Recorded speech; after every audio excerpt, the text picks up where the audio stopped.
राम राम दोस्तों, मैं राजेश कुमार स्वागत करता हूं आपके इस YouTube चैनल पर।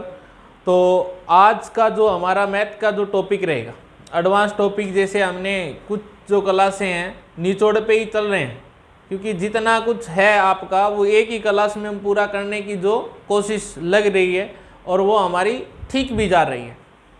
आज का जो टॉपिक है वो एक हमारा एडवांस का ही है और वो हमारा है श्रेणी, मीन्स प्रोग्रेसिव जो सीरीज है वो हमारी क्या होती है और इनसे रिलेटिव जो अभी हाल की जो परीक्षाएं हुई हैं उनमें क्वेश्चन भी आए हैं। अगर आप उनको जरूर जाके देखेंगे तो पता भी चलेगा कि किस प्रकार के क्वेश्चन इसमें आए हुए हैं। बहुत सिंपल सा है, तो समझना आपको है कि क्या है। देखो, श्रेणी प्रोग्रेसिव सीरीज है, आपसे पूछ ले ये कितने प्रकार की है तो आप कहेंगे जी ये 3 प्रकार की है। कौन कौन सी है? सबसे पहली एपी होगी। कौन सी? एपी होगी, जिन्हें हम अर्थमेटिकल प्रोग्रेसिव सीरीज से जानते हैं, जिन्हें हम समानांतर श्रेणी भी कहते हैं। समानांतर श्रेणी कहते हैं। दूसरी जो है वो आपकी ज्योमेट्रिक प्रोग्रेसिव है, और ज्योमेट्रिक प्रोग्रेसिव को आप क्या कहेंगे कि इन्हें गुणोत्तर से कहेंगे, भाई ये गुणोत्तर है, ठीक है। और तीसरी जो है वो हमारी एचपी है, यानी कि हरात्मक है। अब आप ये ध्यान देना कि इन तीनों से क्या क्वेश्चन हमारा बनता है। तो इन तीनों से एक क्वेश्चन तो सभी से ही पूछा जा सकता है कि भी पद बताएं, यानी कि कोई जो टर्म है वो बताएं। दूसरा जो क्वेश्चन है वो ये रहता है कि माध्य बताएं, इनका जो मीन होगा, जैसे अर्थमेटिकल मीन क्या है, ज्योमेट्रिक मीन क्या है, हार्मोनिक मीन क्या है, वो आपसे पूछ सकता है। और तीसरा जो क्वेश्चन है वो आपसे ये पूछा जाएगा कि इनका योग क्या हो सकता है। तो सभी से 3-3 क्वेश्चन, 3-9 क्वेश्चन बनेंगे। लेकिन हर एक जो आपकी ये जो सीरीज है वो फिक्स है किसी एक क्वेश्चन के लिए। तो हम आज वो भी डिस्कस करने वाले हैं कि क्या चीज़ ये पूछता है, क्या परीक्षा के लिए आएगी, और हमें किन किन पॉइंट पे क्या क्या ध्यान रखना है कि हमारा जो क्वेश्चन है वो गलत ना हो। देखिए भाई, तो सबसे पहले जो हमारी है एपी अर्थमेटिकल, वो क्या कहती है, इसको हम करते हैं। जो एपी है समानांतर श्रेणी, इसका मतलब क्या है, इसको समझिए। किस चीज़ को आप एपी कहेंगे? एपी का मतलब है जैसे आपके पास 3, 5, 7, 9, 11, 13 ये चल रहा है। हम देखेंगे कि 3 के बाद में कितना जुड़ा, 2 फिर जुड़ा है, फिर आपका 2 जुड़ रहा है। इस प्रकार से सभी के बीच का जो अंतर है, यानी कि जो डिफरेंस है, जो आप कहेंगे सारव अंतर, वो सभी का क्या है, बराबर है। अगर आपका सभी का जो सारव अंतर है वो बराबर होता है तो आप इस बात को बिल्कुल अच्छे से कह सकते हैं कि वो जो सीरीज है वो आपकी किस प्रकार की है, तो वो अर्थमेटिकल प्रोग्रेसिव सीरीज है, ठीक है। तो एपी की पहचान क्या होगी? या तो वो प्लस हो रही होगी या वो घट रही होगी, पर होगी तो बराबर ही। जितने से वो प्लस हो रही होगी तो वो सभी नंबरों में बराबर हो रही होगी। जैसे कि एक और करते हैं, 5, 9, 13, 17, 21। अगर हम इसकी बात करें तो सभी में प्लस जो है वो क्या हो रहा है, 4 का हो रहा है, इसमें भी 4 का हो रहा है, इसके भी 4 का है, तो सभी में +4 हो रहा है। तो आप ये कह सकते हैं कि जो आपकी सीरीज है वो क्या है, समानांतर है। वो जो सीरीज है वो समानांतर है या एपी है। अब आपको इनमें ध्यान रखने की बातें क्या रखनी है, जो आपका जैसे इस पहली सीरीज में 3 है, ये आपका कहलाता है प्रथम पद। प्रथम पद, और जो अंतर होगा, जिसको आप प्रथम पद है उसको तो ए से लिखेंगे, और जो अंतर होगा जिसको हम क्या बोलेंगे, सारव अंतर, और जिसे हम डी कहते हैं। उम्मीद करता हूं कि ये चीजें आपको समझ में आई होगी। अब एक बात और ध्यान देना, जैसे कि आपके पास सीरीज बनानी है, अगर हमें पता है क्या चीज, प्रथम पद पता हो और डी पता हो, तो हम सीरीज को बना सकते हैं। कैसे बनाएंगे? तो देखिए, अगर मैं आपको ये कहूँ किसी सीरीज का जो पहला पद है वो 10 है और जो इसके बीच का सारव अंतर है वो 3 है, तो बताएं कि ये जो एपी है वो कैसे बनेगी। तो देखिए, पहला पद क्या हुआ 10, 3 जोड़िए भाई क्या आएगा 13, फिर 3 जोड़िए क्या आएगा 16, फिर 3 जोड़िए क्या आएगा 19। तो इस प्रकार से हम इनको इन्फिनेटिव तक क्या है बना सकते हैं। जो भी यही पूछे जो पद हमें चाहिए वो हम बना सकते हैं। ये बात समझ में आई। अब देखो यहाँ हमें क्या समझना है, सभी में हम आगे तो 3 ही जोड़ते जा रहे हैं, सभी में हम तो आगे 3 ही जोड़ते जा रहे हैं, लेकिन हमने शुरुआत किससे करी थी पहले पद में। तो आपको अगर किसी सीरीज का मान लीजिए तीसरा पद चाहिए, जो तीसरी टर्म है वो चाहिए, तो वो कैसे बनेगी। तो हम ये कह सकते हैं कि पहले पद में यदि हम 2 बार डिफरेंस जोड़ दें तो हमें उस सीरीज का कौन सा पद पता चलेगा, तीसरा चल जाएगा। ये बात देखो, जैसे कि क्या है इस सीरीज में तीसरा पद 16 है, तो पहला पद क्या है इसमें 10। तो हम डायरेक्ट ये कह सकते हैं कि 3 जो है वो 2 बार जुड़ के गया है, ठीक है। तो आप ये कहेंगे कि पहले पद में 2 बार हम डिफरेंस जोड़ दें तो हमें वो तीसरा पद पता चले। मान लो कि अगर हमें चौथा पद चाहिए तो क्या करेंगे, पहले पद में आप 3 बार डिफरेंस जोड़ेंगे तो उस सीरीज का हमें कौन सा पद पता चलेगा, तो फोर्थ वाला पता चलेगा। अगर हमें 10वां पद पता करना है तो कैसे करेंगे, पहले पद में 9 बार हम डिफरेंस जोड़ दें तो आप ये कह सकते हैं कि उस सीरीज का आपको 10वां पता जो पद है वो पता चलेगा। जैसे कि 15वां है, कैसे करेंगे भाई, पहले पद में 14 बार डिफरेंस जोड़ें तो उस टर्म जो हमें 15वीं टर्म चाहिए वो भी पता चलेगी। जैसे कि 100वीं है भाई, यानी कि आपको 100वीं टर्म चाहिए तो कैसे पता करेंगे, तो पहले पद में कितना जोड़ेंगे 99 बार डिफरेंस जोड़ देंगे तो आप डायरेक्ट 100वीं निकाल सकते हो। ऐसे आपको 100 तक जाने की कोई आवश्यकता नहीं है। जैसे कि आपको 200वां पद चाहिए तो क्या करेंगे, पहले पद में कितने बार डिफरेंस जोड़ेंगे, तो आप कहेंगे 199 बार आप डिफरेंस जोड़ देंगे तो आपको उस सीरीज का कौन सा पद पता चलेगा, तो आप ये कहेंगे हमें 200वां जो पद है वो पता चलेगा। तो उम्मीद करता हूँ कि ये चीज़ें आपको समझ में आई होगी, क्योंकि अगर ये आई है तो आप ये मानिए कि इसमें अब कुछ है ही नहीं। जैसे कि अब हम कुछ क्वेश्चन करते हैं जिससे आप इनको और अच्छे से समझोगे।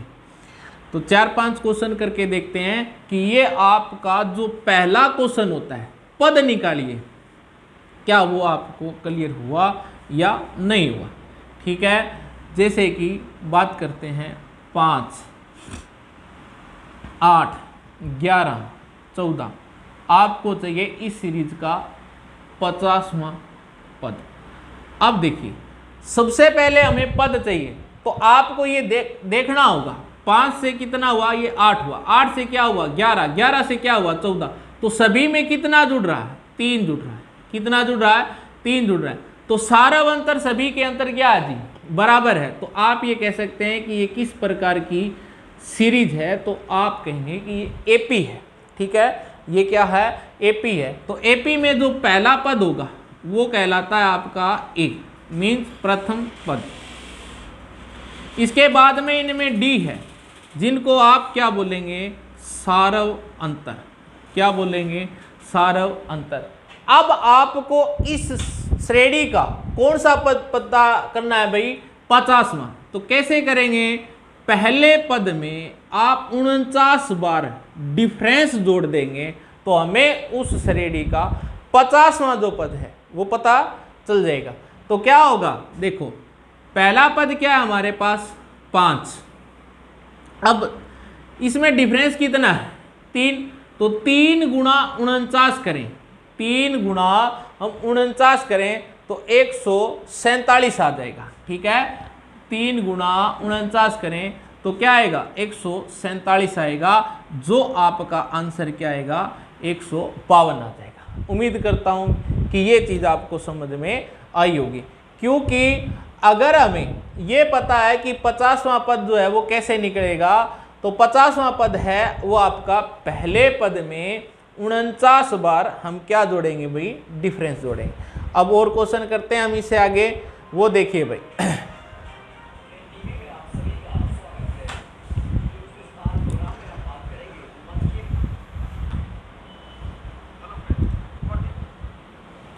नेक्स्ट क्वेश्चन देखिए भाई,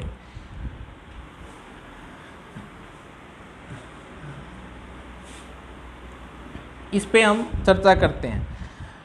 ये कह रहा है 10, 16, 22 इस सीरीज में आपको 101वां पद चाहिए। कौन सा पद चाहिए? 101वां पद चाहिए। सबसे पहले आपको ये चेंज देखना जरूरी होगा कि वो एपी है या नहीं है, क्योंकि अगर है ही नहीं तो हम पद निकाल ही नहीं सकते और हमारा आंसर आंकड़े अपर्याप्त आ जाएंगे। अब आप ये देखेंगे इसके अंतर्गत जो 10 है वो आपका क्या है जी? प्रथम पद है, जिसे आप 1 बोलेंगे। अब बात करें डिफरेंस की, तो सभी में कितने का जी? 6 ही जुड़ रहा है, तो सारा अंतर आपको जो मिला वो डी है, वो कितना मिला है जी? 6 मिला है। अब हमें क्या निकालना है? हमें निकालना है इसका 101वां पद। 101वां पद कैसे निकालेंगे? तो आप कहेंगे जी पहले पद में अगर हम 100 बार डिफरेंस जोड़ दें तो हमें उस सीरीज का कौन सा पद पता चलेगा? 101वां पद पता चलेगा। तो पहला पद क्या है? 10, 100 गुणा में 6 करेंगे, 100 गुणा में डी कितना हमारा? 6, तो 6 करेंगे तो आंसर क्या आएगा? 600। तो उत्तर हमारा क्या होगा? 610। उत्तर हमारा क्या होगा? 610 इस सीरीज का 101वां पद है। उम्मीद करता हूं कि ये चीज़ आपको समझ में आई होगी।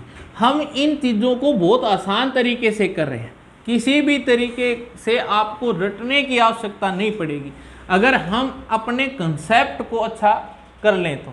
जैसे कि 15, 20, 25, 30 आपसे ये कह दें इस सीरीज का जो 71वां पद है वो क्या होगा, तो आपको 71वां पद पता करना है।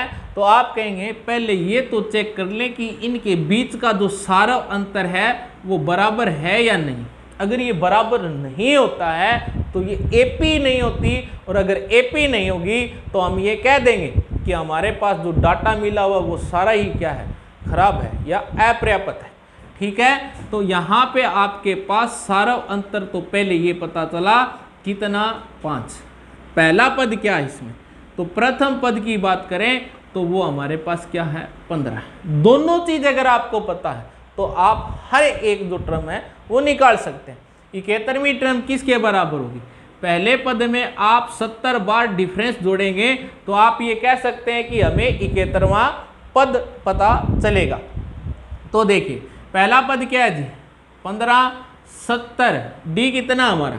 5, तो 70 पांजे कितना होगा? 350। तो आंसर हमारा आ रहा होगा 365, जो इस सवाल का आंसर है। आप ये कह सकते हैं कि इस सीरीज का 71वां जो पद है वो क्या होगा? 365 हो जाएगा। उम्मीद करता हूँ कि ये चीज़ें आपको अच्छे से समझ में आई होगी। नेक्स्ट देखिए भाई, ये तो रहा कि आपको क्या पता करना हो कि पद कैसे पता करना है। अब देखो, अगर आपको ये दे दे कि भाई पदों के बीच का जो, कई बार ऐसे दे देता है डायरेक्ट सवाल आपको दे दिया जाएगा और वो भी हमें ध्यान रखना है। जैसे कि एक क्वेश्चन है, किसी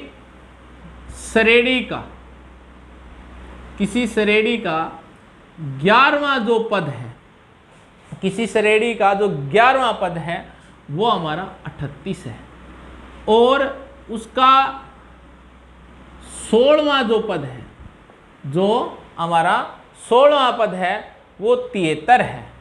तो आपको अब ये बताना है कि इस सीरीज का 51वां पद क्या है? 51वां पद क्या होगा? देखो आपके सवाल इस तरीके से आने लगते हैं तो हम क्या करेंगे? तो देखिए ये भी बिल्कुल आसान है। किस तरीके से कि 11वां पद इसने डायरेक्ट दिया हुआ है, डायरेक्ट ही हमें 16वां पद बता दिया और हमें पूछ क्या रहा है? 51वां पद पूछ रहा है। तो कैसे करेंगे? आप कहेंगे कि 11वां जो पद है वो किसके बराबर है? पहले पद में आपने 10 बार डिफरेंस जोड़ा है तभी हमें क्या मिला है? ये 38 मिला है। क्लियर हुई बात? अब बात करें 16वें पद की, तो 16वें पद में क्या होगा? आपने पहले पद में 15 बार डिफरेंस जोड़ा है तभी हमें क्या मिला है जी? 73 मिला है। क्या मिला है? 73 मिला है। तो हमारे पास दो इक्वेशन है। अगर हम पहली में से दूसरी घटाते हैं, इसमें से ये घटा दें तो सभी के साइन चेंज होंगे, क्योंकि घटा रहे हैं तो ये तो कैंसिल हो जाएगा। 15 में से 10 गया तो माइनस का क्या बचेगा 5, क्योंकि प्लस माइनस माइनस तो होगा, चिन्ह वही आएगा जो बड़ी संख्या के आगे। इसी के अंदर 73 में से अगर 38 जाए तो 35 आएगा, लेकिन चिन्ह वही आएगा जो बड़ी संख्या के आगे। तो हमें यहाँ से जो डिफरेंस है, जो डी है, वो मिलेगा माइनस से माइनस कैंसल, 35/5, तो आंसर हमारे पास क्या रहेगा 7 रहेगा। क्या रहेगा कि डी जो है वो तो 7 है, क्योंकि आपको पता है ना, क्योंकि जब तक हमें डी और ए नहीं पता तो हम उस सीरीज में बता नहीं पाएंगे कि उसके 51वां पद क्या होगा। तो डी जो है वो हमें क्या मिला जी 7, ए भी यहाँ से मिल जाएगा। कैसे मिलेगा तो वो देखिए, आप डी की वैल्यू किसी एक में रख देते हैं, तो आप इसमें रखते हैं, तो डी की वैल्यू अगर 7 है तो रखेंगे तो क्या आएगा जी 70 बराबर क्या आएगा 38, तो ए की वैल्यू क्या आएगी माइनस की 32, क्योंकि ये जो 70 है वो प्लस वाला बराबर इस साइड में जाएगा तो माइनस का हो जाएगा, और माइनस का होगा तो वैल्यू क्या बचेगी माइनस की 32। तो अब आपको ए भी पता है, डी भी पता है, 51वां पद भी हम पता कर लेंगे। 51वां पद किसके बराबर है भाई, पहले पद में आप 50 बार डिफरेंस जोड़ेंगे तो आपको उस सीरीज का कौन सा पद पता चलेगा 51वां। तो हम कहेंगे पहला पद क्या है माइनस का 32, डी क्या है जी 7, तो 50 साते क्या होगा 350। तो हमारा आंसर जो आ रहा होगा वो क्या आ जाएगा, आप इन दोनों को जोड़ेंगे तो 318 आ जाएगा, 318 आ जाएगा। ठीक है, तो ये हमारा उत्तर रहेगा। एक क्वेश्चन आपका इस तरीके से दे सकता है कि डायरेक्ट कोई आपको निकालना हो। कई बार इन सवाल में ये भी पूछ सकता था डी क्या है, सारा अंतर क्या है, तो सवाल का आंसर क्या है 7 है। आपसे इन सवाल में यही पूछ सकता है पहला पद क्या है, तो माइनस का 32 है। तीसरा सवाल ये पूछ सकता है जैसे 51वां पद, 52वां पद, 101वां पद, 75वां पद, तो हम ये भी क्या है निकाल सकते हैं। तो आप उम्मीद मानिए कि इनमें ये सवाल आपसे पूछे जा सकते हैं। एक क्वेश्चन हम और करते हैं ऐसा जो आप अच्छे से समझ में आ रहा होगा, क्योंकि ये वो टॉपिक है जहां परीक्षा से आपका क्वेश्चन आया हुआ है। प्रीवियस ईयर पेपर आप अगर उठा के देखते हैं तो हमें उम्मीद पता चलेगी कि इनमें से क्वेश्चन आते भी हैं। नेक्स्ट जो क्वेश्चन है आपसे कह रहा है जी किसी सीरीज के अंदर तीसरा जो पद है, तीसरा पद जो है वो 12 है, और किसी सीरीज के अंतर्गत हमें 50वां पद जो है, 50वां जो पद है वो 106 दे रहा है। हमें ये बताना है इस सीरीज में 101वां पद क्या है। ठीक है, आपसे पूछ ले पहला पद क्या है, ठीक है, और आपसे ये पूछ ले कि सारा अंतर क्या है।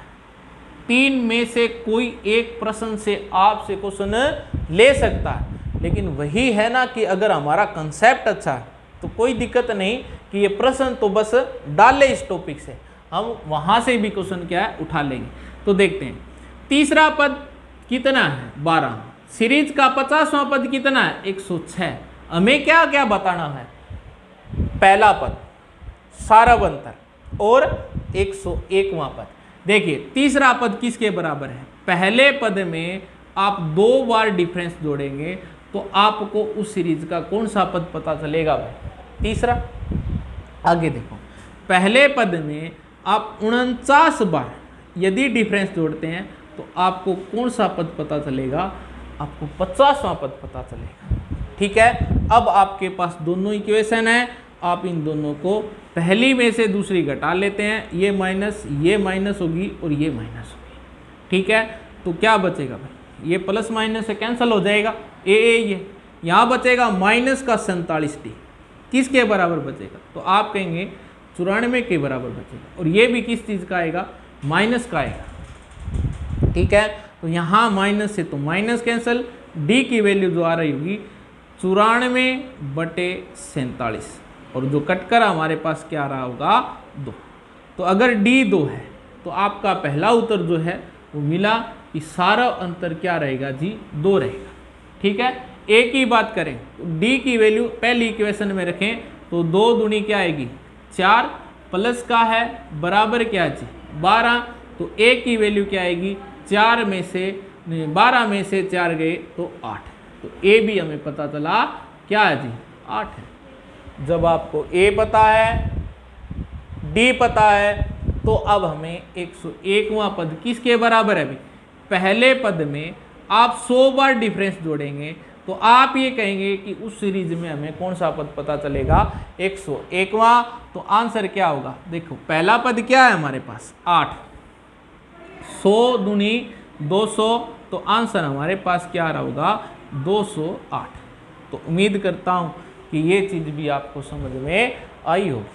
ठीक है, तो इस प्रकार से भी आपको सवाल दिए जा सकते हैं, आपसे पूछा जा सकता है, सीधे सीधे पूछेगा पहला पद में सारव अंतर में 101वां पद, तो आप कहीं भी अटकने वाले नहीं हैं यदि हमारा ये कंसेप्ट क्लियर है। तो नेक्स्ट जो सवाल है अब उस पर चर्चा करते हैं।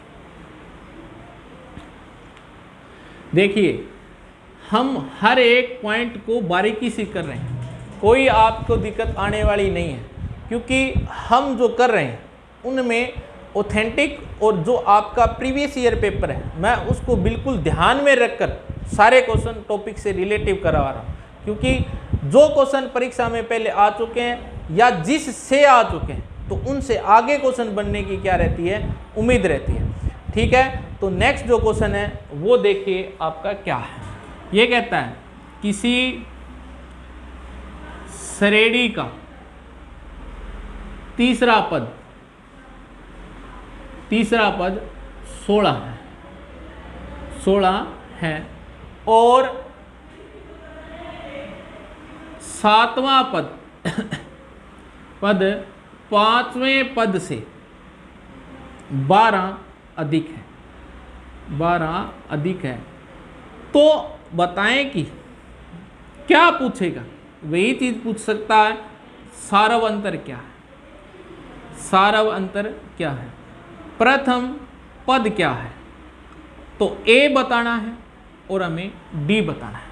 तो ए और डी हम किस तरीके से बता पाएंगे ये भी आपको ध्यान रखना है। जैसे कि क्वेश्चन के अंतर्गत आपको ये क्लियर पता होना चाहिए कि वो आपसे पूछ क्या रहा है। सबसे पहले देखो सीधी सी बात है, डी तो आपका यही निकल जाएगा कि 7वां जो पद है वो 5वें पद से कितना अधिक है 12, क्योंकि आप 5वें से सीधे 7वें गए होगे तो आपने 2 बार डिफरेंस ज़्यादा जोड़ा होगा, यही बात है, क्योंकि 7वां पद है वो 5वें से कितना अधिक है 12, तो 5 से 7वें के बीच का जो अंतर है वो कितना है 2 है। इसका मतलब आपने 2 बार का जो डिफरेंस है उसका मान कितना है जी 12 है, तो डी कितना है 6 है, डी कितना है 6 है, जो इस सवाल का हमारा आंसर है। उम्मीद करता हूँ कि ये भी चीज़ आपको अच्छे से क्लियर हुई होगी। ठीक है, अगर डी हमारा 6 है तो आपको तीसरा पद दिया हुआ है कितना, आप कहेंगे जी 16, तो आप ये बता सकते हैं तीसरा पद है तो प्रथम पद भी पता हमें चलेगा। कैसे, a प्लस 2d के बराबर क्या है जी 16 है, तो d 6 है तो 6 दूनी क्या होगी 12 बराबर 16, तो a की वैल्यू क्या आएगी 16 माइनस 12, तो 4 आ रहा होगा, कितना आ रहा होगा 4 आ रहा होगा। क्लियर है। अब आपसे a पता है 4, d पता है 6, अगर ये सवाल पूछ ले कि भाई इसमें ये पद बताओ तो हम वो भी बता सकते हैं। ठीक है, हमें कोई पद पूछ ले, कोई टर्म पूछ ले तो भी हम बता सकते हैं। उम्मीद मानता हूँ कि ये चीज़ें आपकी अच्छे से क्लियर हुई होगी। आपसे क्वेश्चन इस तरीके से पूछा जा सकता है। ठीक है, एक क्वेश्चन हम और ले रहे हैं इनसे रिलेटिव डायरेक्ट, जैसे आपको बताना है कि सारव अंतर क्या रहेगा और सारव अंतर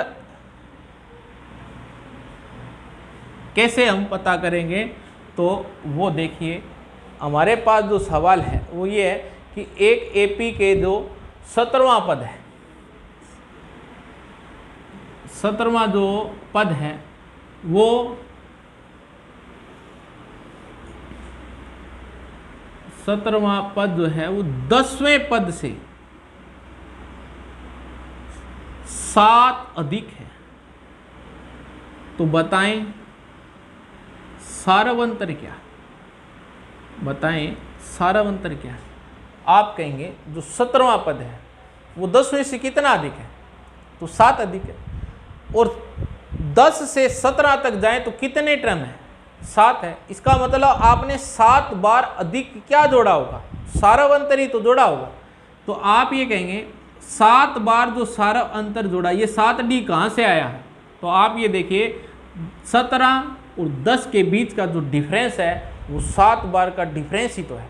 17 में से 10 गए 7 बचेगा, और इनका डिफरेंस ये कितना है? तो ये कह रहा है 7 अधिक है। तो डी का मान क्या आएगा? 1 आ रहा है।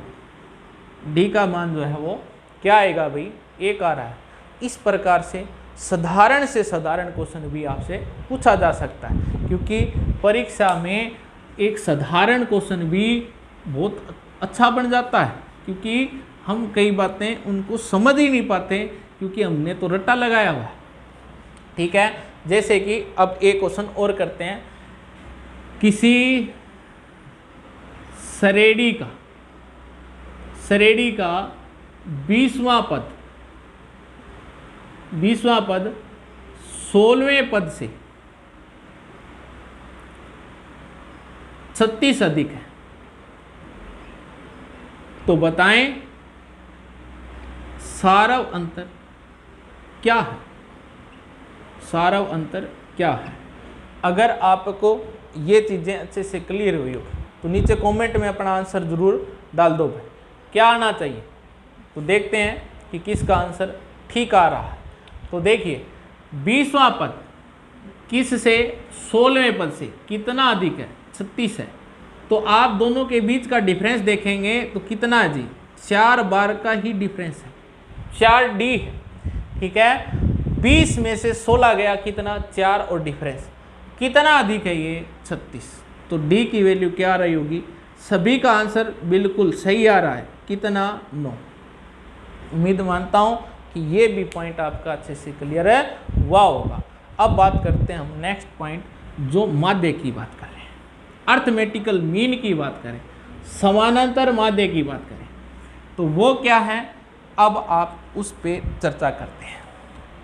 बहुत आसान है वो तो। ठीक है, क्या समानांतर माध्य, अर्थमेटिकल मीन क्या है? अर्थमेटिकल जो मीन है वो आपको क्या बताता है? तो पहले एक सीरीज ले लेते हैं, उसके बाद में आप इसको और अच्छे से समझेंगे, क्योंकि 5,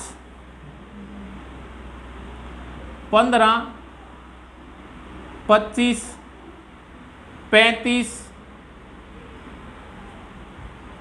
405 तक यही जा रही है। ठीक है, तो बताएं इसका समानांतर माध्य क्या है? समानांतर माध्य क्या है? ध्यान देना, समानांतर माध्य मतलब अर्थमेटिकल मीन के लिए एक वैसे ही काम करता है जैसे आपका क्या होता है जी? औसत होता है, एवरेज होता है। एवरेज के तरीके ही काम करता है। आप ये कह सकते हैं औसत के अंतर्गत देखो, अब समानांतर माध्य निकालना है। औसत में क्या होता है? सभी संख्याओं को जोड़ के जितनी संख्या है उतने से भाग करेंगे। लेकिन एक बात ध्यान देना, क्योंकि ये तो एक एपी है ना, एपी का मतलब सभी के बीच का अगर हम कॉमन डिफरेंस देखें तो कितना आ रहा होगा? 10 आ रहा होगा। अगर हमारे पास इसी प्रकार से ये सीरीज कहाँ तक चली है? 405 तक चली है। अगर आपकी ये सीरीज 405 तक चली है तो आप ये कह सकते हैं कि सभी के बीच का डिफरेंस बराबर है।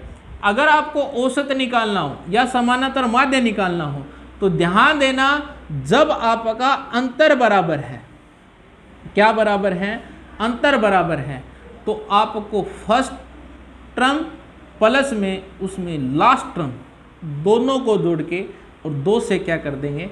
भाग कर देंगे, और आपको पता चलेगा उसका arithmetical mean. Arithmetical mean. Term पता होनी चाहिए, ठीक है। पहली टर्म क्या है 5, अंतिम टर्म क्या है 405। हमें ये नहीं पता कि इसमें कुल कितनी टर्म है, लेकिन ये पता है, यही पता होनी चाहिए कि उसका लास्ट जो टर्म है वो कितने नंबर की है और कौन सी है।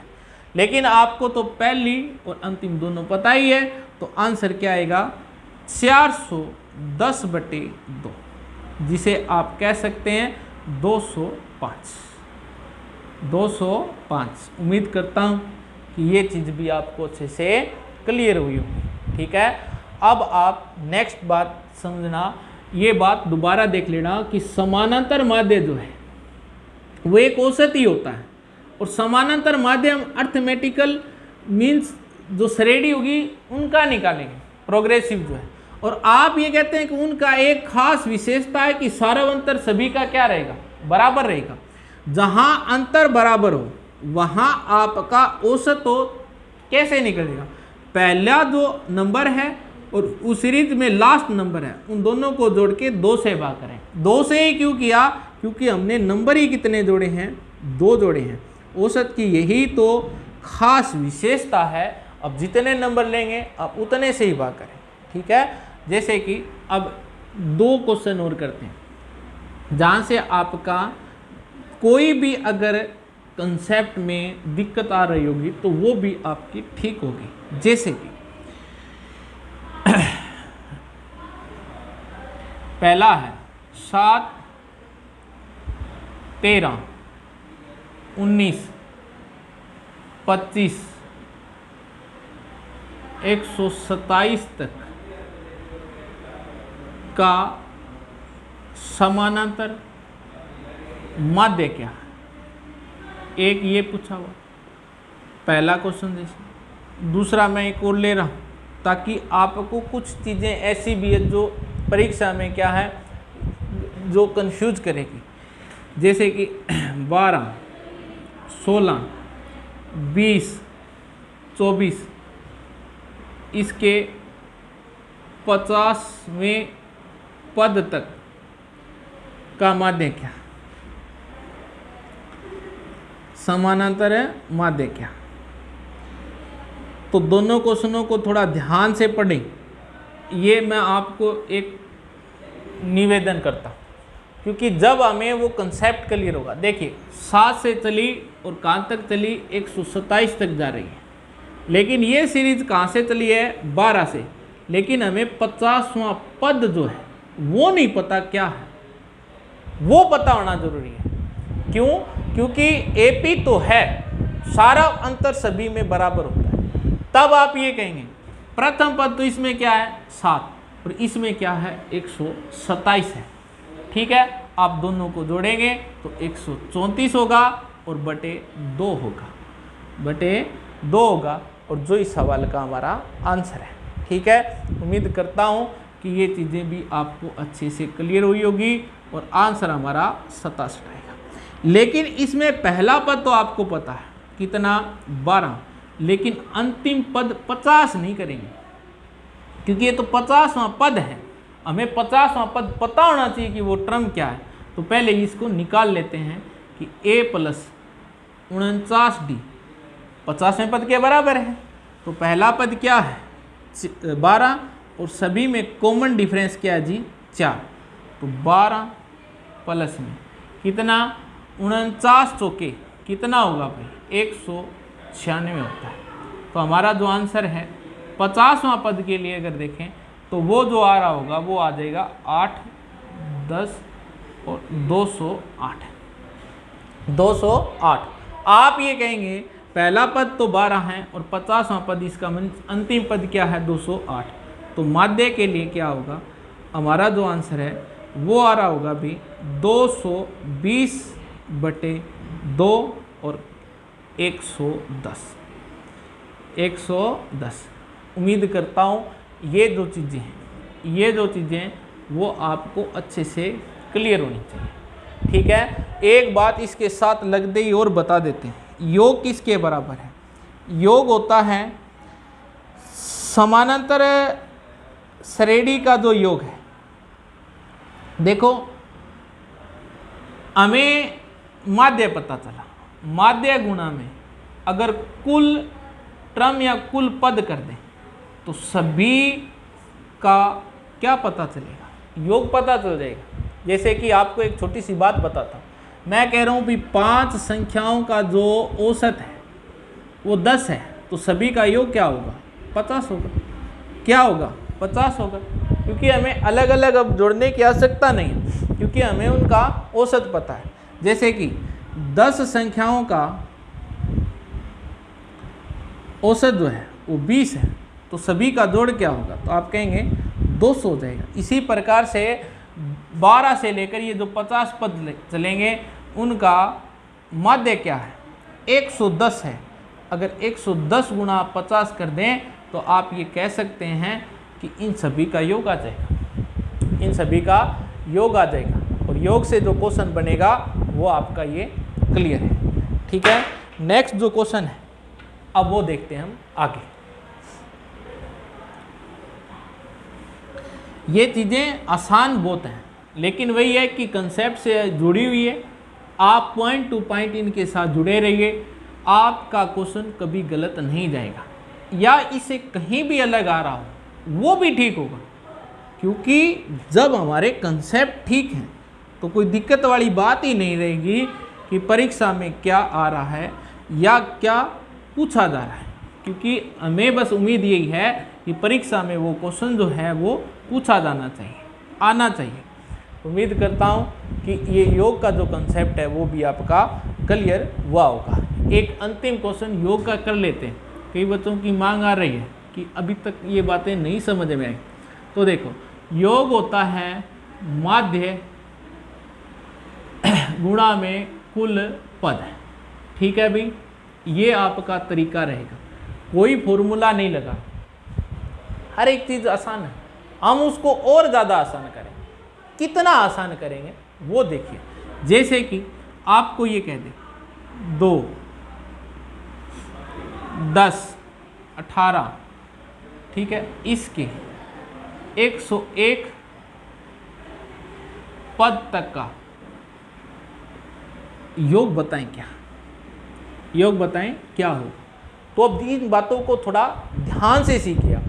हमें ये क्या कह रहा है, देखो माध्य पता नहीं है, कुल पद पता है ना, कितना 101, तो आप कहेंगे 101 तो पता चला। अब हमें क्या पता करना है, उनका समानांतर माध्य।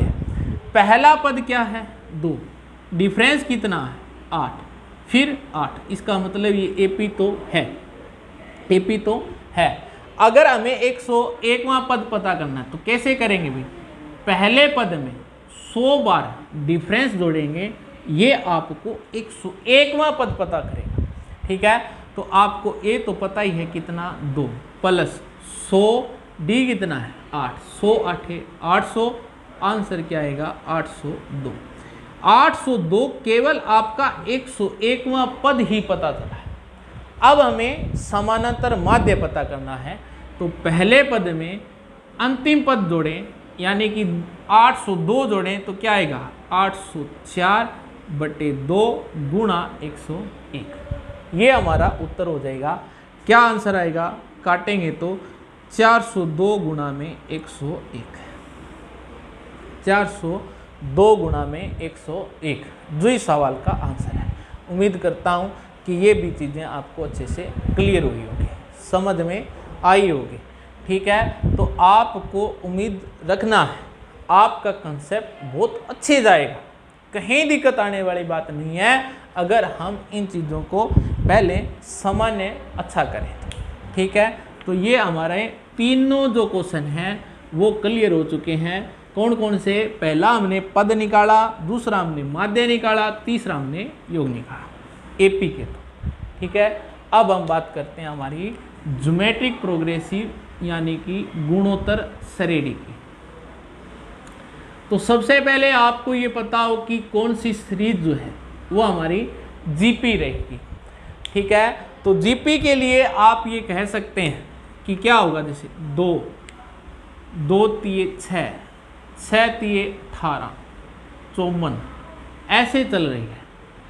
आप रीजनिंग में भी इन चीज़ों को पढ़ते हैं, कि अगर कोई सीरीज एकदम बढ़ रही है तो वह हमेशा मल्टीप्लाई होकर ही बढ़ेगी, और तो कोई चांस ही नहीं है कि वो बढ़े। अब आप ये कहेंगे कि इसके अंतर्गत ये जो पहला पद है, प्रथम पद है, वो आपका ए है, जिसे आप 2 कहेंगे, लेकिन गुणा 3 से हो रहा है, तो रिपीटिशन जिससे चल रहा है आप उसे क्या बोलेंगे, आर बोलेंगे। क्या बोलेंगे, आर बोलेंगे। अगर हमें किसी भी सीरीज में, यानी कि जो जीपी है उसकी हमें कोई टर्म चाहिए, ठीक है, कोई टर्म चाहिए, तो वो कैसे निकलेगी, पहले पद में हम r की पावर n-1 कर देंगे, r की पावर n-1 कर देंगे, और जो हमारा आंसर आ जाएगा। आप एक बात विशेषतः ध्यान देना कि अगर हमें a का मतलब क्या है, प्रथम पद है, और r का मतलब ये था कि जिससे वो रिपीटेशन मल्टीप्लाई हो रहा है वही नंबर है, तो आपके पास जो परीक्षा में जो क्वेश्चन होगा वो कैसे होगा, अब ये भी देखिए। देखो 3, 15, 75, तो ज़्यादातर आज तक जो मेरा अनुभव है वो यही रहता है कि आप बताएं कि इसमें 5वां पद क्या है, 6ठा पद क्या है, 8वां पद क्या है, या कई बार ज़्यादा पूछ भी ले तो कोई दिक्कत वाली बात भी नहीं होगी। कैसे कि अगर ये कह दे भाई 100वां पद क्या है, तो आपको ये पता है 100वें पद के लिए क्या करेंगे, पहले पद जो आपका a है इंटू r की पावर n- क्या होगी, 1 हो जाएगी। आपका पहला पद क्या है, इसमें 3 है, और r अगर चेक करें तो क्या आ रहा है भाई, 5 आ रहा है, तो आप 3 गुना 5 की पावर n का मतलब जो पद चाहिए तो कितना हो जाएगा, 99। पर एक बात मेरी भी ध्यान से देख लेना, कई बार एग्जामिनर इन चीज़ों में क्या है, मार भी करवाएगा। कैसे, ऑप्शन लिख सकता है 15 की पावर 99, 3 गुणा 5 की पावर 99, ठीक है, ए और बी दोनों, और ए कौन सा, इनमें से कोई नहीं। अब हमारी तो समस्या ही पैदा होगी, कौन सी, कि 3 5 15 होता है, बात तो जच रही है, ठीक है। अब वो जचाएगा, आपके कोई चीज़ें जचे तो आप कोशिश, दिल मानता ही नहीं है, हम कहाँ जाएंगे, ए और बी, लेकिन नहीं, क्योंकि आपका आंसर क्या होगा, 3 गुना 5 की पावर 99, क्योंकि हम पहले भी डिस्कस कर चुके हैं, क्योंकि हम उन्हीं पॉइंटों पे चर्चा करेंगे जो आपकी गलती होने के चांसेस रहते हैं। तो उम्मीद मानिए कि आपका आंसर क्या आएगा, तो 3 गुना 5 की पावर 99, क्योंकि पहले आप इसकी वैल्यू निकालेंगे फिर आप 3 से मल्टीप्लाई करेंगे, ठीक है। उम्मीद करता हूँ कि ये भी चीज़ें आपके अच्छे से क्लियर है हुई होगी। अब आगे एक और देखते हैं। एक क्वेश्चन हम और कर लेते हैं ऐसा कि आपको कहीं दिक्कत ना आए, ठीक है, किसी भी प्रकार की कोई समस्या भी ना हो, और हम यही मानते हैं कि वो कंसेप्ट आपका इतना अच्छा हो। जैसे कि बात करें 4, 12, 36, 108, बताएं कि इस सीरीज में 151वां पद क्या होगा। देखो 151वां पद जो हम निकाल रहे हैं वो हम डायरेक्ट तो नहीं बता पाएंगे ये नंबर होगा, लेकिन आपको यहाँ ए पता है और गुणा कितने से हो रहा है, अब 3 से हो रहा है। अगर ये गुणा 3 से हो रहा है तभी तो कहेंगे कौन सी सीरीज है, ये जीपी है। अब ये जीपी है तो हमें जो भी टर्म निकालनी है वो किसके बराबर होगी, a इंटू आर की जो पावर है वो n-1 आएगी, जो r की पावर है आपकी n-1 होगी। तो a हमारे पास क्या है जी, 4, r क्या है, r की बात करें तो 3 है, और n-1 यानी कि 151 में से 1 जाएगा तो 150 आएगा। उम्मीद करता हूँ ये भी चीज़ आपकी अच्छे से क्लियर हुई होगी। पर गलती वही ना कर देना, कौन सी, 4 3 12 वाली। परीक्षा में ये चीज़ें तनाव की दृष्टि में हमारे को ये भी आंसर करवा देती है, हमें पता ही नहीं चलता कि क्या पूछा हुआ। लेकिन ये कब होता है, जब हमारा सामान्य अच्छा ना हो, ठीक है। आप अपने सामान्य के जो स्तर है उसको बढ़ा लीजिए, अब कोई दिक्कत आने वाली नहीं है। नेक्स्ट जो क्वेश्चन है एक हम और करने जा रहे हैं।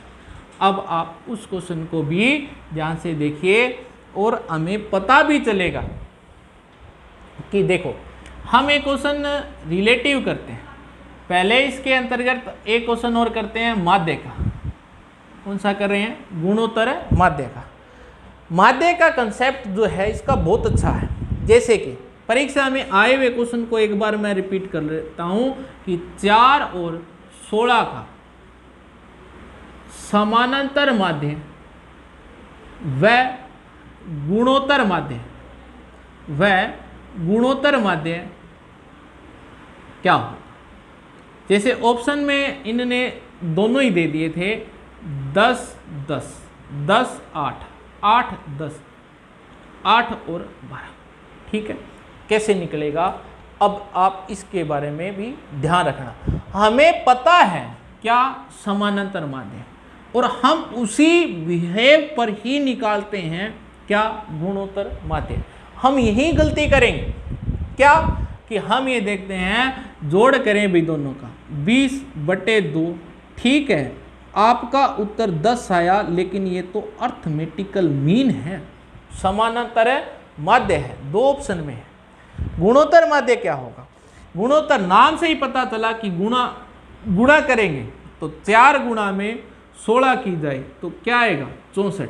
अब देखो अगर ये 2 नंबर है तो ये गुणा 2 नंबर के बराबर होगा।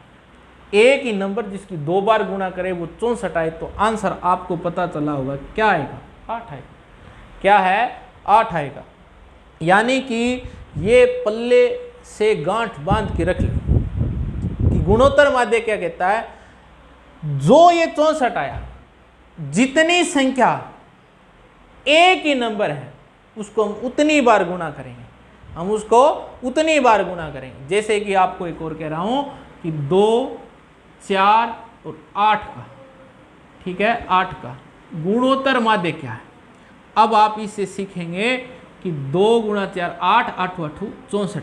अब देखो, अब ये जो 64 गुणा है एक ही नंबर को करने पे आएगी, पर अब आएगी उस नंबर को गुणा कितनी बार करेंगे? हम 3 बार करेंगे। कितनी बार करेंगे? 3 बार करेंगे। और अब आपको पता चलेगा ये 3 है तो वो घन होगा, और 2 होता है तो वर्ग होगा। तो ये किसका घन है? 4 का घन। किसका घन है? ये 4 का घन है। कहीं ये 64 देखें तो 8 ही ठोकते जाएं, ऐसा भी ना करना। उम्मीद करता हूं कि गुणोत्तर माध्य भी आपका कंप्लीट हुआ होगा, ये भी चीज़ें आपको समझ में आई होगी। ठीक है, अब हम नेक्स्ट जो हमारा क्वेश्चन है वो योग का बनता है, और बहुत अच्छा क्वेश्चन बनता है, उसको हम डिस्कस करने जाते हैं।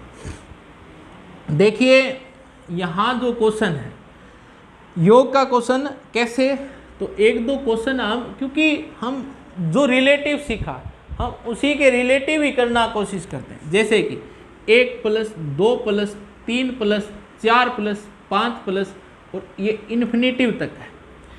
आपसे ये पूछ ले इनका योग क्या होगा। जैसे एक और करते हैं 2 4 8 16, आपका इसका इन्फिनेटिव तक का योग क्या होगा। और एक आपको दे रहे हैं 1 1/2 1/4 1/8 1/16, आप इनका इन्फिनेटिव तक का योग क्या होगा। देखो हमने आज तक ये सीखा हुआ है कि अगर प्राकृतिक संख्या है, मीन्स ये वाली प्राकृतिक संख्या है, 1 2 3 4 चल रही है, ठीक है, या आप ये कह दे ये एपी सीरीज है और उनमें इन्फिनेटिव तक का योग पूछ ले तो वो अनंत होगा, क्योंकि हम बता ही नहीं सकते कि ये नंबर कहाँ जाके रुके। ठीक है, आपका उत्तर क्या है? अनंत है। अगर ज्योमेट्रिक सीरीज है आपकी, कौन सी है? ज्योमेट्रिक भी है, तो भी हम देखें ये 2 दूनी 4, 2 हुआ, ये भी 2 से है और ये भी 2 से है, लेकिन ये भी कहाँ तक जा रही है? इन्फिनिटी। तो सम ऑफ ज्योमेट्रिक सीरीज का भी अगर आपका सीरीज जो है वो आर जो है उसका 2 है, मीन्स हम ये कहें 1 से बड़ा है, तब आप ये कह सकते हैं इसका भी योग क्या होगा? इन्फिनिटी होगा। लेकिन हम इसकी भी यही गलती करेंगे कि भाई इसका भी योग क्या होगा? इन्फिनिटी होगा, लेकिन नहीं, लेकिन नहीं। क्या ध्यान देना है कि सम ऑफ इन्फिनिटिव, देखो एक कंडीशन आपको जरूर ध्यान देनी है कि वो ज्योमेट्रिक प्रोग्रेसिव जो है, कौन सी, ज्योमेट्रिक प्रोग्रेसिव जो है उसके अंदर हम सम ऑफ इन्फिनिटिव भी निकाल सकते हैं। जो हमारा आर है ना, जो आर है वो लेस देन क्या होना चाहिए, 1। क्या होना चाहिए, 1। जो आर है वो 1 से छोटा हो, तब आप ये चीज़ें निकाल सकते हैं। कई बच्चों को ये भी दिक्कत आ रही होगी कि ये कैसे करेंगे। देखो आर जो है लेस देन 1 है, ग्रेटर देन 1 हो, कई बार ये चीज़ें नहीं समझ में आती। देखो इसकी ये इधर जो चूंच छोटी है ना, इधर छोटी संख्या रहेगी, इसका मुंह इधर खुला है तो कौन सी रहेगी, बड़ी संख्या रहेगी। मुंह किसका खुला होता है, बड़े लोगों का खुला होता है, ठीक है। इनकी चूंच छोटी तो इधर छोटी संख्या और इधर बड़ी संख्या। जिंदगी में कभी ग्रेटर देन और लेस देन को नहीं भूलेंगे, ठीक है। आप इस तरीके से भी इनको कर सकते हैं। अब आप इनका योग किसके बराबर होगा, तो a बटा में 1 माइनस आर किसके बराबर है, आप कहेंगे सम ऑफ इन्फिनिटिव है। तो ध्यान देना a हमारे पास प्रथम पद है, a हमारे पास प्रथम पद है और जो 1 है। r क्या है, 1 गुणा में 1/2 हुआ तो 1/2 आ गए, यानी कि ये आया। 1/2 की गुणा फिर 1/2 से करें तो 1/4 आया। इसका मतलब क्या है, वो सभी 1/2 से 1/2 से मल्टीप्लाई हो रहा है। तो r हमारे पास यहाँ जो मिला है वो मिला है 1/2। इसका मतलब 1 से तो छोटा है, 1 से तो ये छोटा है। तो अब हम ये बता सकते हैं कि इसका सम ऑफ इन्फिनिटिव क्या होगा। r हमें पता चल गया, तो 1 यानी कि a मीन्स प्रथम पद 1 है, 1 माइनस 1/2, तो 1/2 आ जाएगा, 1 में से 1/2 जाएगा। तो अगर ये आपका रेसिप्रोकल होगा तो आंसर क्या आएगा, 2 आएगा। आंसर क्या आएगा, 2 आएगा। यानी कि हम ये बता सकते हैं सम ऑफ इन्फिनिटिव भी, तो मान क्या रहेगा हमारा, 2 आ जाएगा। उम्मीद करता हूँ ये चीज़ें भी आपको अच्छे से समझ में आई होगी। अब ऐसे केस कहाँ बनेंगे ये भी ध्यान देना, ऐसे सवाल और भी बनेंगे ज्योमेट्री के जो सम ऑफ इन्फिनिटिव पर क्या है, आधारित हैं। तो हम अब उनको भी कर लेते हैं। तो देखो 2-4 क्वेश्चन हैं जिनमें आपसे ये क्वेश्चन पूछेगा या आ सकता है, तो वो कैसे आएगा, तो उसकी भी चर्चा हम सवाल में करते हैं। देखिए भाई क्या क्वेश्चन है, जो हमारा सम ऑफ इन्फिनिटिव पर आधारित है, किसके बराबर है, तो a बटा में 1 माइनस आर है। तो देखिए एक इमारत है 400 फुट ऊंची, उसके ऊपर से एक बॉल फेंका जाता है, वह बॉल अपनी ऊंचाई का 1/2वां भाग उछाल लेती है। इस प्रकार से वह उछाल लेती हुई इमारत से दूर तक जाती है, ठीक है। यानी कि हम नीचे गिराएंगे, वो कहीं तो दूर जाएगी। तो बताना ही है कितनी दूरी के बाद या कितनी दूरी पर वह बॉल मिलेगी, किससे, तो इमारत से। हमारे पास एक बिल्डिंग है, जो ये बिल्डिंग है वो कितनी ऊंची है, तो आप कहेंगे 400 फीट है। अब ये बिल्डिंग है, आप ऊपर से अगर एक बॉल नीचे के डालते हैं तो वह 1/2वां उछाल लेती हुई इस प्रकार से चलती चलती कहीं तो जाकर वो क्या है, इन्फिनिटी बिंदु तक जाके रुकेगी। आपसे अब यही पूछ रहा है कि इस इमारत से वह कितनी दूरी पे जाके रुकेगी, इस इमारत से वह कितनी दूरी पे जाके रुकी, ये अभी सीजीएल की परीक्षा में आया हुआ क्वेश्चन है। आप उम्मीद मानिए कि ये जो प्रश्न है या इस तरीके के जो प्रश्न है वो बिल्कुल आसान भी है। अब देखो इसमें आपको क्या करना है, आर तो पता चल ही गया, क्या 1/2 है। आर तो हमें जो उछाल है वही पता करेगा, क्या है वो 1/2 है, मीन्स जो टप्पा लेती है। अब हमें पहला पद पता करना है, और जैसे ही पहला पद पता चलेगा उसके बाद में तो हम बता देंगे। देखो अब वो 400 मीटर तो नीचे गई, एक चक्कर अभी पूरा नहीं हुआ है, 1/2 मीन्स इसका आधा, आधा लेगी तो कितना 200। इसका मतलब उसकी पहला जो है वो क्या रहेगी 600 रहेगी, ठीक है, पहला चक्कर है वो। अब 200 है तो 200 नीचे आएगी, 100 फिर जाएगी, तो इसके बाद में क्या रहेगा 300। इस प्रकार से चलेंगे। तो इन सभी का जोड़ जो है वो क्या होगा, तो हम क्या कह सकते हैं, a बटे में 1 माइनस आर। तो a क्या है 600 है, तो 600 1 माइनस 1/2, 600 1/2 आंसर रेसिप्रोकल होगा, तो 600 गुणा में 2/1 आपका उत्तर जो है वो क्या आ रहा होगा 1200 आ जाएगा। आपका जो उत्तर है वो क्या आ रहा होगा 1200 आ जाएगा, कि वह बॉल 1200 फीट दूरी पे जाके हम देखेंगे तो बॉल हमें मिल जाएगी। उम्मीद करता हूँ कि ये चीज़ें भी आपको अच्छे से समझ में आई होगी। एक सवाल और कर लेते हैं ऐसा, वो भी देखिए, ठीक है। उसके बाद में इनसे रिलेटिव परीक्षा में आपको जो क्वेश्चन है वो मिलेंगे, तो हम उनको आसान कैसे करेंगे, बस हमारा जो उद्देश्य है वो यही है, आपको गणित आसान कैसे हो, ठीक है। ये देखिए ऐसा क्वेश्चन हो जाएगा, एक और करते हैं, यानी कि इससे अलग, एक 20 मीटर भुजा का वर्ग है, इसके मध्य बिंदुओं को आपस में मिलाकर वर्ग बना दें, और ऐसा अनंत तक जारी रखें तो बताएं सभी वर्गों के क्षेत्रफल का योग क्या होगा। कहना क्या चाहता है, अब बहुत अच्छा सवाल है।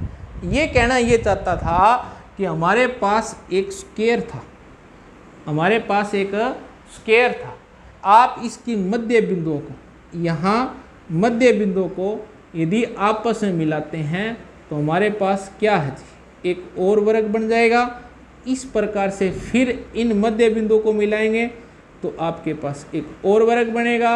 इस तरीके से यदि आप क्या हैं भाई अनंत तक चलें तो सभी वर्गों के क्षेत्रफल का हमें योग चाहिए। अब देखो यहाँ पता क्या है, पहले की जो भुजा है वही पता है 20 मीटर, अंदर वाले की नहीं पता, तो हमें दो चीज़ें एक तो पता करनी होगी, पहले का क्षेत्रफल और उसके बाद में दूसरे का क्षेत्रफल। फिर मैं इसको डायरेक्ट भी बताता हूँ, वो भी दिक्कत ना मानना। देखना पहले का क्षेत्रफल तो क्या होगा 400, दूसरे का पता चलते ही हमें क्या है आर की वैल्यू पता चलेगी, आर की पता चलते ही हम अपना आंसर है निकाल लेंगे, क्योंकि ये होता क्या है a बटे में 1 माइनस आर। अब देखो ये 20 है तो इसका मतलब ये 10 होगी, ये 10 होगी, मध्य बिंदु है, ये भी 10 होगी, तो ये क्या होगा 10√2 होगा, क्योंकि हमें ये भुजा चाहिए थी। ये 10√2 है तो इसका मतलब 10√2 है, 10√2 है। अब ये 10√2 है, इसका मतलब अब इसका क्षेत्रफल क्या होगा, तो 10√2 गुना 10√2 क्या आएगा भाई, तो 10 गुना 10 करेंगे तो 100, 200 गुना 200 करेंगे तो 2, आंसर क्या आएगा 200 आ रहा होगा। इस प्रकार से ये सीरीज चलेगी, ठीक है। आप कहेंगे इससे ये कैसे हुआ, अभी 200 आया तो 1/2 रहा, 1/2 रहा, ये हमारा क्या है r है। अगर ये r है तो आप कहेंगे a/1 माइनस आर, a की वैल्यू क्या है 400, 1 माइनस 1/2, 400 1/2 आंसर क्या आएगा 400 2/1 आंसर हमारा 800 आ रहा होगा। हमारा क्या आ जाएगा 800 आ जाएगा। ठीक है 400 1 - 1/2 करेंगे तो 1/2, इसका तो रेसिप्रोकल होगा तो 2/1, तो आंसर क्या आएगा 800। अब बात जो समझाने वाली है वो देखिए, आपको डायरेक्ट करना है। कैसे करेंगे, आप ये बात समझते हैं कि 20 मीटर भुजा का एक वर्ग है तो इसका क्षेत्रफल क्या रहेगा, तो आप कहेंगे जी 400 रहेगा, तो इसके अंदर सभी का जो क्षेत्रफल है वो 400 ही आ सकता है, इससे ज़्यादा नहीं आ सकता। तो आप सीधे सीधे आंसर भी कर सकते हैं, क्या आएगा 800। करने की आवश्यकता नहीं, ये चीज़ आपको करने की आवश्यकता भी नहीं पड़ेगी। जैसे कि अब आपको मैं एक और बताता हूँ, आपसे ये कह दे कि एक हमारे पास 40 मीटर का भुजा का वर्ग है, इसके मध्य बिंदु को हम आपस में मिलाकर वर्ग बनाते हैं, तो 40 वाले का क्षेत्रफल क्या आएगा 40 × 40 करेंगे तो 1600 आएगा। तो इसके अंदर वाले का सभी का भी तो कितना होगा 1600 ही होगा, तो आंसर क्या आएगा 3200। आंसर क्या आएगा 3200 मीटर स्क्वायर है हमारा उत्तर आएगा। क्लियर है, तो हम उम्मीद ये मानते हैं। जैसे कि आपसे एक और देखें, ये कह दे भी 25 मीटर वाले भुजा के मध्य बिंदु को आपस में मिलाकर अगर आप वर्ग बनाते हैं तो उन सभी वर्गों का क्षेत्रफल क्या होगा, तो 25 वाले का क्या आएगा 625। तो 625 मीटर का वर्ग है, इसके अंदर 625 ही और आ सकता है। ठीक है, तो हमारा जो आंसर है वो क्या आएगा 05/1250। उम्मीद करता हूँ ये चीज़ें आपको अच्छे से समझ में आई होगी। अपने टॉपिक को तैयार कर लेना, इसका अंत जो बाकी क्लास है वो हम दूसरी क्लास में करते हैं, और जितने भी क्वेश्चन परीक्षा में आए हुए हैं उन सभी को क्या है इंक्लूड भी करेंगे। और उम्मीद करता हूं कि ये चीज़ें आपको अच्छे से समझ में आई होगी। अगर आई है तो इसको लाइक शेयर और सब्सक्राइब करना ना भूलें। राम राम दोस्तों, आपने इसको अंत तक देखा।